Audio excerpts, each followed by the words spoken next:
Hello and welcome to a midweek Wardy's Waffle.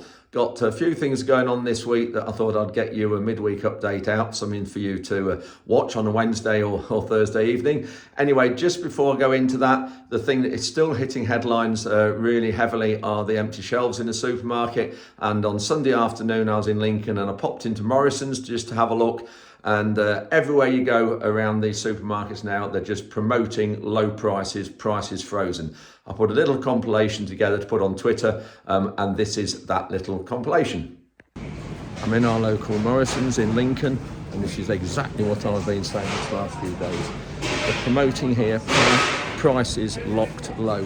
And this is exactly the problem we've got, why we've got the problems we have at the minute. Supermarkets need to get away from trying to get their food as low as possible in price, because all that does, it means that they then negotiate with the producer, starting off at a very low point. Surely homegrown local food and making sure the farmer actually manages to make a profit is more important than locking prices low.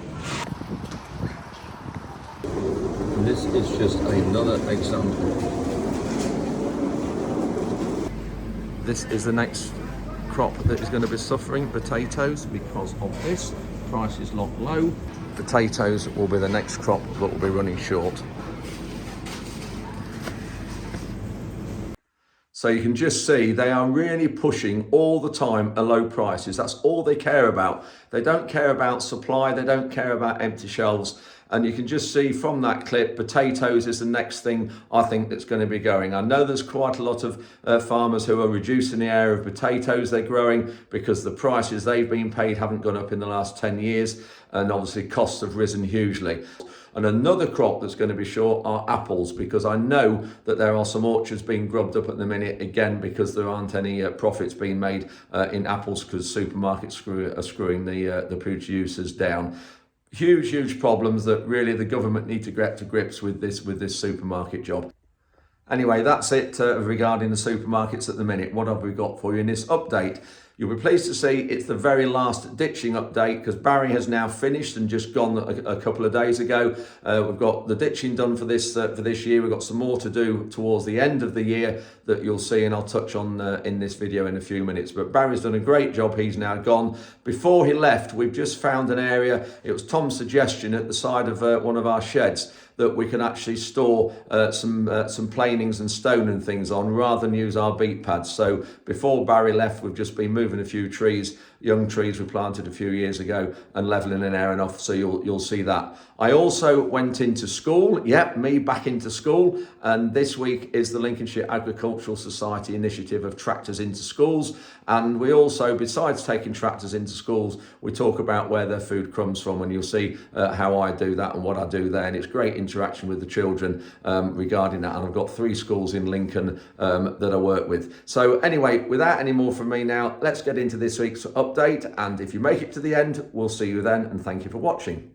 This will be the last update I'll give you now on our drainage, because this is the last dike Barry's doing this year. We've got 2 or 3 more to do the other side of the farm, and one of them's a really big dike, got a lot of hedges and overgrown stuff that we need to take back. So we've got to get a flail head on the end of an excavator, and it needs to be a bigger one than this 10 ton to reach across the back to get it, which is going to be a next year's job. So we've got that really big one to do and one more smaller one that we're going to do next winter. So you'll see that from in year's time, or end of this year. But this will be one of the last updates I'll do on the drainage, apart from any other little issues that materialise. So this is one of the dikes Barry's done.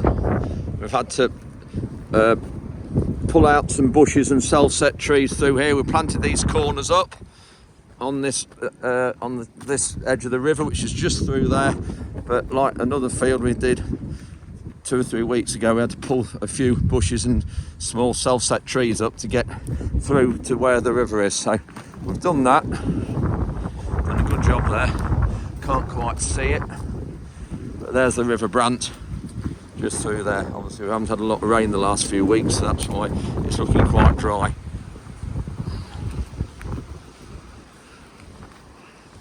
And then the songbird feeder is just around the corner here.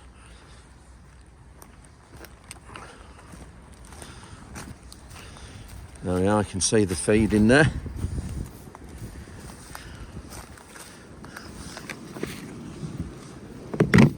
inside. There we go. This is a special mix we buy. You can see the sunflower seeds there. There's millet, linseed, white millet, red millet. Special mix. Then we add wheat to it and we add rape to it. To look at that spilling out. I want to bang that. And we add wheat and rape to it. A special percentage. We buy it from Kings, and then Ruben and Tom take it out in the feeders. And there you can see the little perches that the birds sit on and eat it. Great spot here, really quiet, shelters and wind, perfect for songbirds and any other wildlife that wants to have a feed. So you can see I've got the fast track behind me, but I'm not at the farm. I am at Redwood Primary School, which is a school on the edge of Lincoln, and this is one of the schools I work with. The Lincolnshire Agriculture Society have an initiative called Tractors into Schools, and there's a few organisations do that now and show societies. This is the Lincolnshire Agriculture Society initiative. They do this. So this is a school that I've been coming to now for 4 years. I've got 3 other schools in Lincoln, or 2 others that I work with, and this is one. And so we've got the fast track here, and we're going to look at that. And also what I've brought in here, you can see we've got the school entrance there. Also, I have a load of food boxes, or rather with crops in. So we've got different crops here. I've got food in there, you can see as well. So we talk to the children about where their food comes from.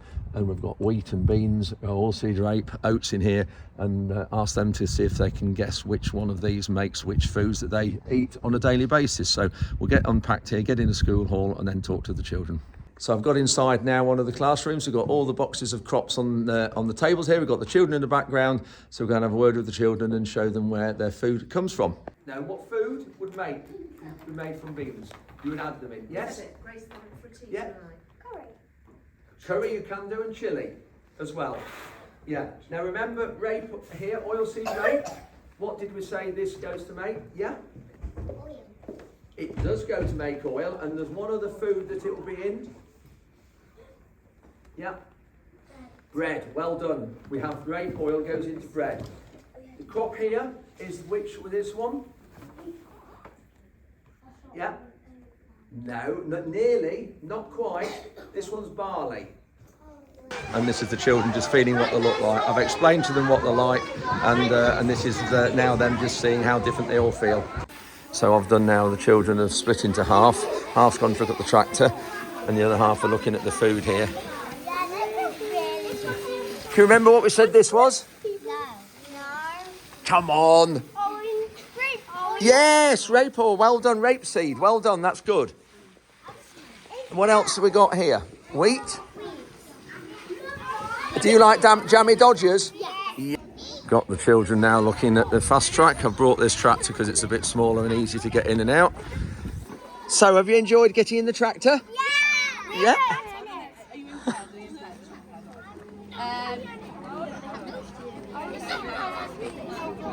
Just see down there, Barry's taken a huge amount off these banks and out these dikes, which is great because it needed doing. Got a lot here to spread, so just piling it up on the edge of the field. So he's going to come back down when he gets to the far end where the river is. Going to come back down and spread that out on the field, and then we'll chop it up and plant the crops through it and get it all worked into the soil, so we haven't got anything to do with this heap after harvest. What Barry's doing here is obviously this dike that he's done, he's taken a lot out of it and off the bank as well. And you can see there we've got some pegs there, some stakes marking where the drains are. We've got to find, so all the way up here you can see where those pegs are. But because there was so much, Barry's having to go along, and we're just spreading it out along the edge of the field here. And then we're actually going to let it dry, and then we're going to chop it up with our Simba Express, which is this machine working in a field this last autumn. So just so you know what we're going to use is this machine to let it dry, chop it up with this machine, and then this field out here is coming oats, and then we won't be able to drill these while middle end of March because of the soil type. It's really heavy clay, as you can see, and we won't be able to get on and put them in properly. So we're going to let this dry, and then we'll just disc this up, chop it up and drill through this. Now, because of the grass weeds on here, we might end up with some problems here. We might have to spray some of those oats off, but we don't know yet. We'll see. But anyway, that's what Barry's doing here, just levelling this out, and you can see how sticky it is.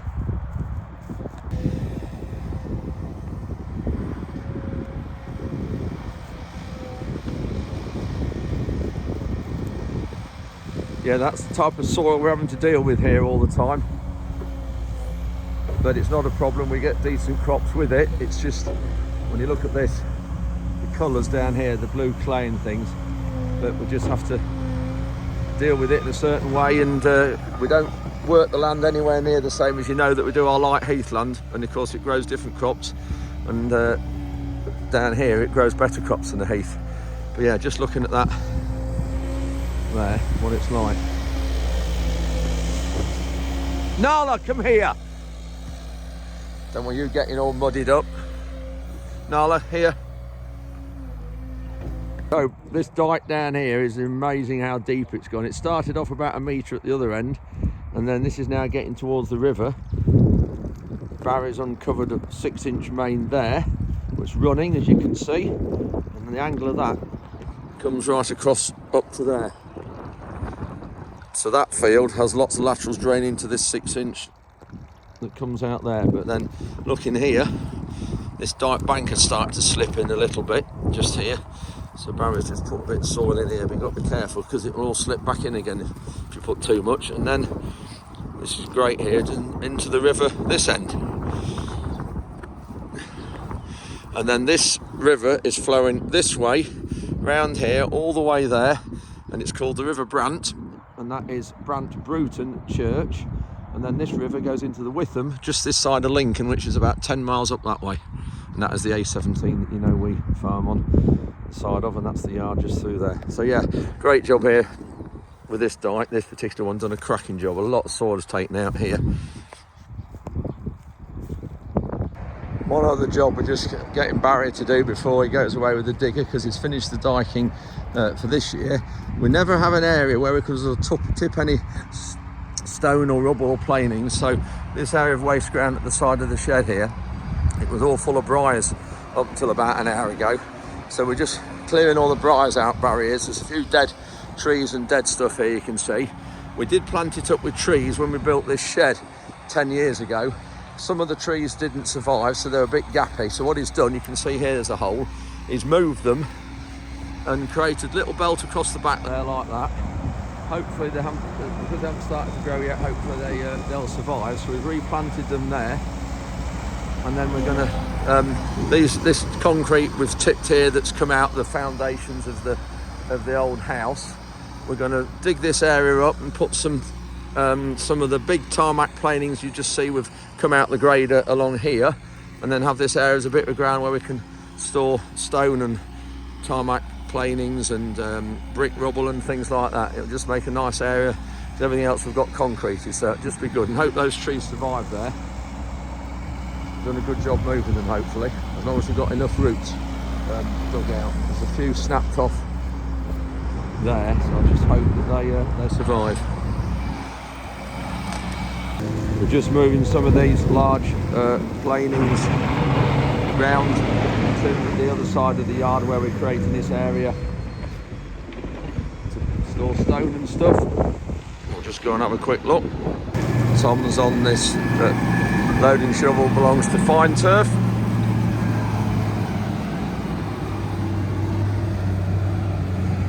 Got Barry here just levelling this out. This is his last day with us with this digger. We've brought over the grass seed, the grass turf we had surplus. Remember when we put the turf down from the football pitches, it's got the plastic base to it because it's a hybrid turf. So we brought that across here and burying that. You can see there, that is the underneath of it, and this is all plastic there. It's not, it looks like it's turf, but it's plastic. This is what they build up the Premier League football pitches with now, this type of thing. So those of you who are interested in this, if you look at one of my videos, this is the number to look at when I see all this being harvested, and how they lay it, and well, not how they lay it, I've got to do that yet. I'm going to go to one of the stadiums, but how it's harvested. Anyway, we're just levelling this hands underneath here and burying this, and then going to put stone and things on top. So Ruben and Tom are just bringing this bigger stuff around here. We're going to level it all out. These are some concrete foundations out the old house that we're burying underneath here. And Barry's just putting this down level here, so we're going to cover it in all this stone and make this a lot better area here. We've moved some of the trees. We saw that in the video a few minutes ago, so they're all there. So yeah, should be all right. See there, just moved that one. We're just putting the soil around the root. Hopefully it'll be all right.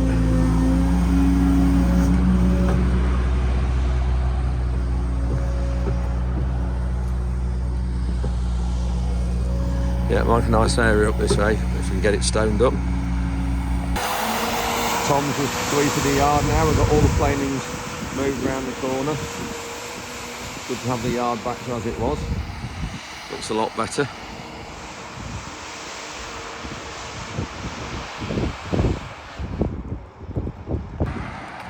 So this is the area that we've now built up. You saw a few minutes ago. And it's amazing how much lower that is than the sort of natural level just below that concrete of the shed. Anyway, we've got a lot of big stuff, big concrete and things on there. We put a small layer of planings on top, so we've got a good area now where we can tip any brick rubble and any stone and stuff we have and build this area up here. And then we've got a good area where we can put some planings, and we'll bring the heap of planings here, because the trouble is it's on the beat pads that we always need, really. So this will be a good area to store the planings on, and of course get rid of some brick rubble and anything we have as well that we need to nowhere else to put it. And just to also mention, actually, here we've got a waste exemption license on the farm. We've sort of got 3 strands for that. We've got a waste exemption license for storing sewage sludge. We have to have that. And also for what you've just seen for the brick rubble as well. So building waste, construction waste, obviously with the house, we've got that. We've got that put on the waste exemption license. And the other thing was dredgings out of dikes and waste like that for spreading it back on the field. So we've had to have waste exemption licenses covering 3 areas of the farm. Anyway, that's it for this midweek update. Hope you've enjoyed it. Bit of a shorter one. But I think important to get these things out the way, and so we haven't got such a long one this coming Sunday. Fair bit going on. You can see water. We've had a bit of rain the last few days, so we're not doing any land work at the minute. We haven't started putting any crops in the ground, any planting. I was sort of thinking about it, but obviously now with this weather we won't be doing. So anyway, we'll see what we've got going on. We've got sugar beet starting to lift tomorrow, and probably going in the factory as well, so you'll be seeing that in the update at the next weekend. So hope you've enjoyed this midweek update. Thank you very much for watching, and we'll see you at the weekend.